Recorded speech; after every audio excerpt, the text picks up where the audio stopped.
Azerbaycan'la İsrail ilişkisi çok iyi olduğundan birçok İsrailli turist gördüm.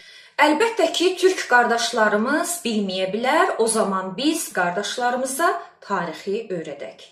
Yahudilər Azərbaycanda bugün yaşamır. Yaxud da bugün sadəcə qonaq kimi, turist kimi gəlmirlər. Yahudilər Azərbaycanda əsrlərdir yaşayırlar və əsrlər öncə Qubada Yahudi ailələrlə ibarət bir qəsəbə saldır. İkinci Dünya müharibəsində Hitler zülmündən qaçan Yahudi ailələr də Azərbaycana pənah gətirib məskunlaşırlar. Beləcə illər keçdikcə Azərbaycanda yaşayan Yahudi ailələrin sayı artır. Sovet İttifaqı dağılandan sonra Yahudilərin bir qismi İsrailə, bir qismi isə Amerikaya köçür. Lakin ora gedən Yahudilər Azərbaycana olan bağlılıqlarından vaz keçmirlər. Bugün də müsahibə verəndə bizim bir vətənimiz İsrail, ikinci vətənimiz isə Azərbaycandır deyirlər. Çünki əsrlər boyu, illər boyu Yahudilər Azərbaycanda hər zaman qardaşlıq və dostluq gördülər. Heç zaman Yahudi olduqlarına görə bu ölkədə onlara ayrı seçkilik edilmədi. Və Yahudi rabinlərdən dəfələrlə müsahibə almışam. Eyni bu sözü deyirlər. Azərbaycan bizim ikinci vətənimizdir. Azərbaycanda doğulub böyüyən Yahudilər hətta Amerikada, İsraildə övladlarına toy edəndə belə Azərbaycan xalq mahnılarını çaldırırlar və Azərbaycana olan bağlılıqlarını, sevgilərini hər zaman dilə gətirirlər.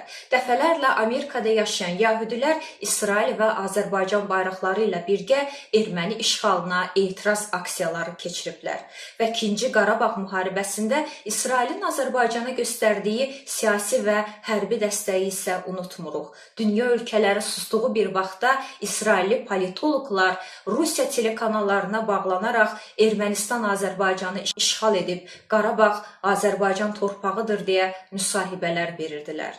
2-ci Qarabağ müharibəsində Ermənistan parlamenti İsrail parlamentinə bir müraciət ünvanladı. Azərbaycana silah satışını dayandırın. Amma İsrail Ermənistanın bu təklifini rədd etdi.